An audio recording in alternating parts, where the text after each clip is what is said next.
Hi everyone, my name is Felina. I am one of the educators here at Amore.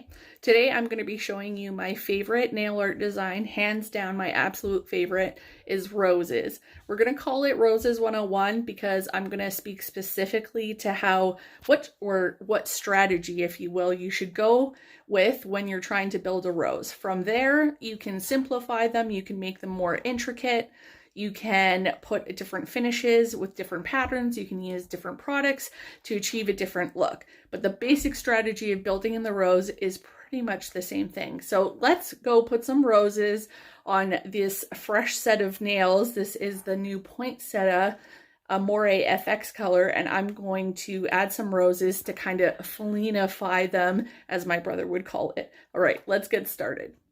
To start, I want to show you on paper with a Sharpie the strategy I use when I'm building a rose. It's always a good idea to try and build this muscle memory with pen to paper first before you start with gel, especially if you find it super intimidating. So there's a whole bunch of different ways to start the inside of a rose. Sometimes you might see a dot, sometimes you might see a coil, or you might see a couple of comma looking shapes. All of those are great starts, and they will all they're indicative of a different kind of style of rose. And that is the beauty with roses, is that you can kind of develop your own style and something that just comes super easy to you.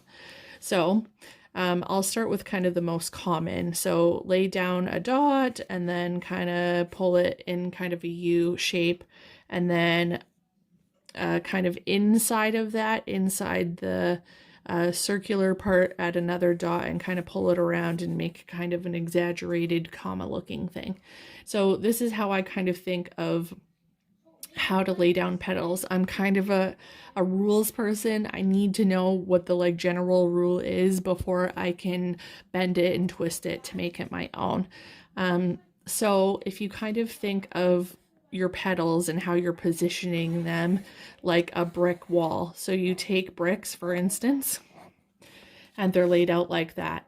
And then the next bricks that come in the layer beneath it and above it, they are staggered.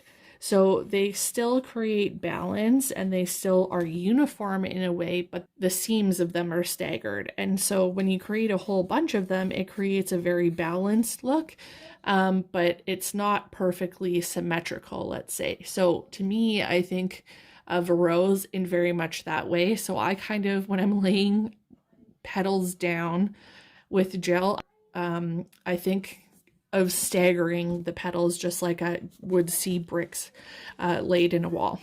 So let's apply that to actually creating this rose. So we have this base, and this would be the same regardless of which center you use. For instance, if you like to use kind of a coiled looking center, we could use the same strategy here. So let's start with this one. So if we follow the kind of brick rule, let's call it, when we have a seam between our two bricks, we know that the center of the next brick should go kind of right in the middle of it. So if we laid most of our product down there and kind of pulled it out and around to kind of create a staggered look, that would be our next petal. Now, when it comes to drawing petals, you can make perfectly, balanced and symmetrical kind of semicircles. You can turn those this is a semicircle in arches, or you could create more of a boomerang shape like that, or you kind of do the less perfect boomerang shape, and this tends to be the style that I like. All of these are correct, it just creates a different style rose, and this is how you're going to really kind of develop and change things from client to client until you really develop the perfect rose that makes you happy every time. All right, so now the next one, we are going to stagger that one as well, and we're going to kind of continue working around until we've built it up to a size and shape that we're happy with. Now, your automatic, my automatic go-to generally would be to go straight across to create balance, but that actually doesn't look very natural if you were to do it that way. But we can kind of apply the same rule. Is we're going to make the thickest part, think of your dot as the thickest part of here.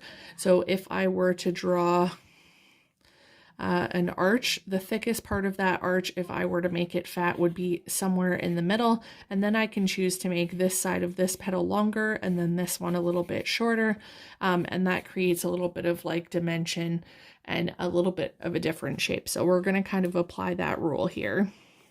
So pretty much wherever you have thin lines, you're going to draw the next line, or the next petal close to it is just going to be a little bit thicker, and if you have a thicker line, you're going to draw a thinner line to go right across from it. And if you kind of just continue doing that, you're going to end up with something that looks really cool. The thing that I love about roses is that they are so abstract in a way, and they don't need to be perfect, which is exactly my kind of art. Okay, so you can choose when you want to stop. Sometimes it is easier after you've gotten kind of this roundabout. This pretty much looks like a rose, but it needs a few finishing touches. I find the easiest way to kind of finish it off is just to add a few of the smaller petals kind of in a more wonky shape, not so perfect on the end, to kind of mimic those kind of curled petals that you would see on an actual rose. Okay.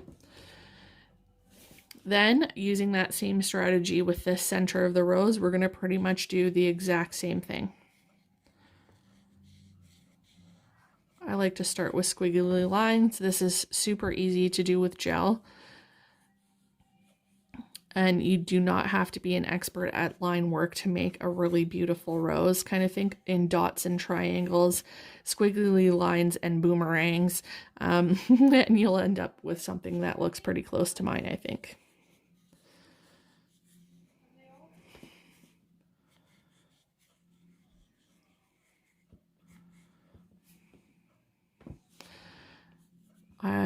I think the inside of this looks a little bit too perfect, so I'm going to add a little bit of dimension to it, and that looks more like my style of rose. Now, I like to do roses in all different shapes and sizes. I like to do single ones. I like to do clusters of them. They're just really fun. I don't often tend to add leaves, but you certainly can if you like that. So say we wanted to make this into a cluster, or one of them into a cluster, I would kind of pick where I had the most space, and then I would continue the rule of creating staggered petals, but I would put the petals in the other direction to start another flower. So let's see if we can connect the two of these using the same strategy, but this time we're going to build the rose from the outside in. So these are two, this is a seam, and both parts of these petals are pretty thin. So we're going to build the thickest part of this next rose right in between those. And then we're going to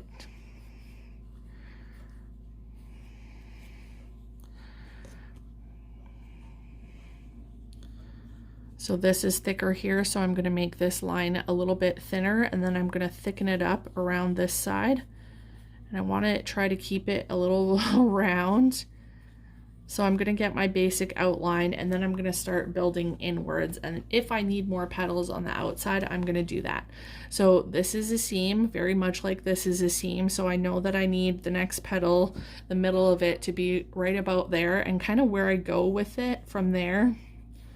We just kind of start going at it and see what we get. I find that I get a more balanced, uniform shape to a rose when I build it from the inside first, because it always is kind of starting from a more uniform shape, whereas if I build it from the outside, it kind of has a strange shape right from the get-go. And then the center of my rose, when I build them this way, often ends up being more like this kind of twirly one. I'm gonna need to change some of these just to fill up some of the negative space here.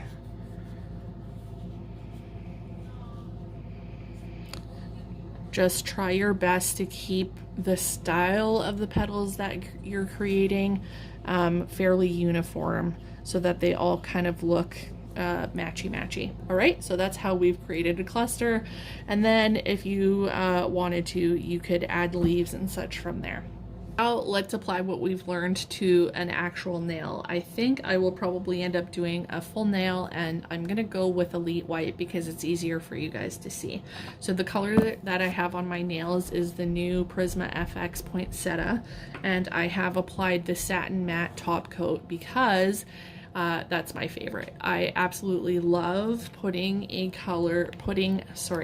I love putting a matte top coat over top of a sparkly or shimmery color. It adds so much dimension, and the satin matte is my absolute favorite because it's not super chalkboardy matte and it's not super shiny. It's kind of in the middle. So I'm going to take a wipe and some Sani Prep and give my nail a good wipe. I also have Swarovski crystals that I applied with the Fat Cat gem gel.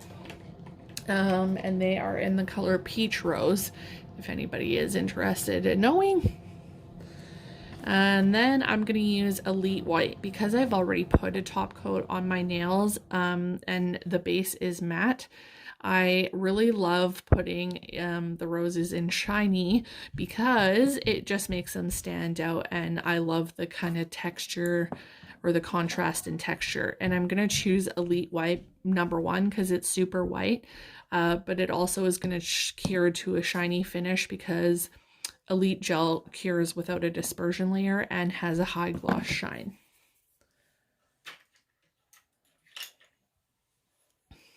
My favorite brush for all things nail art is the Amore Detail brush.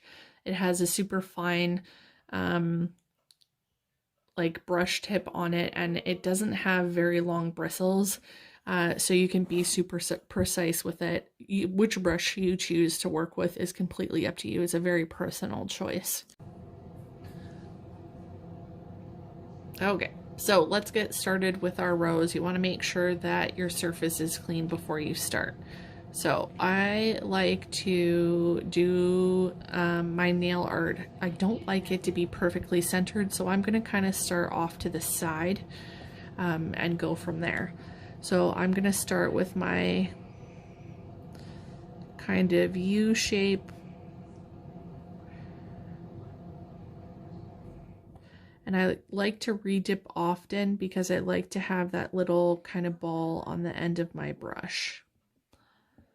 So there's kind of my 2 commas, and then I'm going to start staggering the petals. You can put the petals as close or as far apart as you like. I'm doing this over top of cured gel. You can do this technique in wet gel. You can do it on a dispersion layer. All of them are going to give you kind of a different look. It depends how crisp or how blurry or soft you want this to look. That's one of the things that you can really play around with.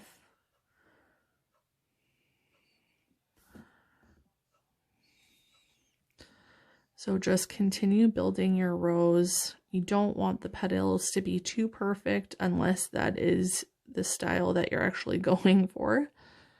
I like mine to be a little bit jaggedy and imperfect. I tend to think that they look more perfect that way. And you can keep going until you've reached the size that makes you happy. I tend to make my finishing petals a little bit smaller, and I like to flick the edges of it a little bit inward towards the rose because it makes it look closed. You can cure this every few petals if you like. Okay, I think that this one is as big as I want it to be. Now I'm going to do a full nail, as I said. So I'm going to start building another flower to this side. I'm not going to go directly down. because I want this to kind of be the focal flower, and then I'll kind of build flowers around it, kind of like a bouquet or a bunch of flowers. So following the same bricklaying strategy that we're working on, I am going to make kind of the outside petal a big, like the fattest, widest part of the petal, with the same strategy as I was using for these petals, but I'm going to start building the flower, kind of curve it down this way to indicate that it's a different bud.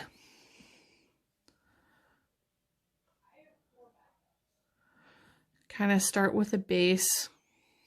You can always lengthen it. You can't really ever shorten it. So we're using the same strategy. We're just doing it backwards. And you will probably find one way easier than the other. It doesn't matter which way you do it, as long as the end result is appealing to you.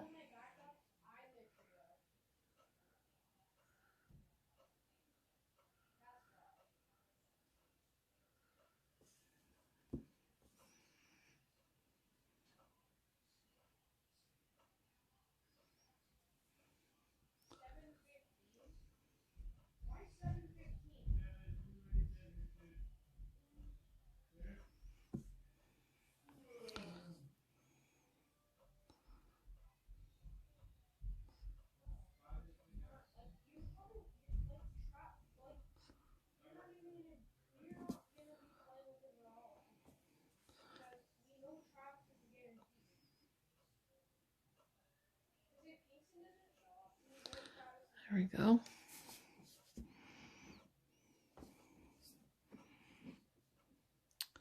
Need to lengthen this petal, fill in this gap.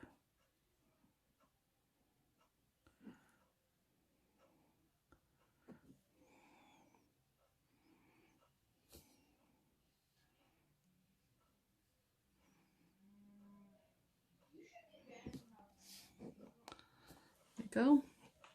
Now I'm going to start filling in the empty spaces. I don't want the whole thing to be white, but I do want it to look like a bunch of roses, or say a pattern on a piece of clothing.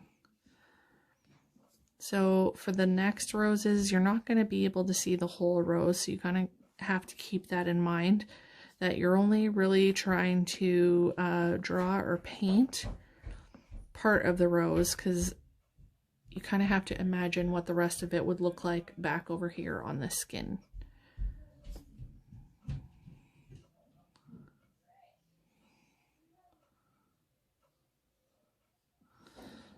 Okay.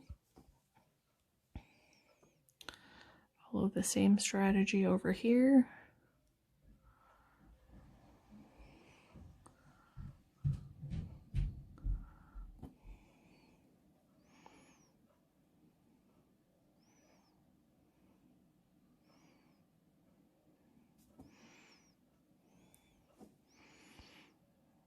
And I don't like to add too much over on the sides because I don't want my nail to look wider, but you're going to continue the same pattern.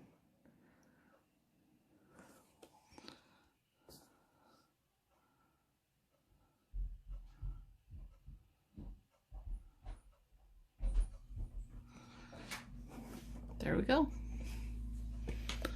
That's it. That was pretty easy.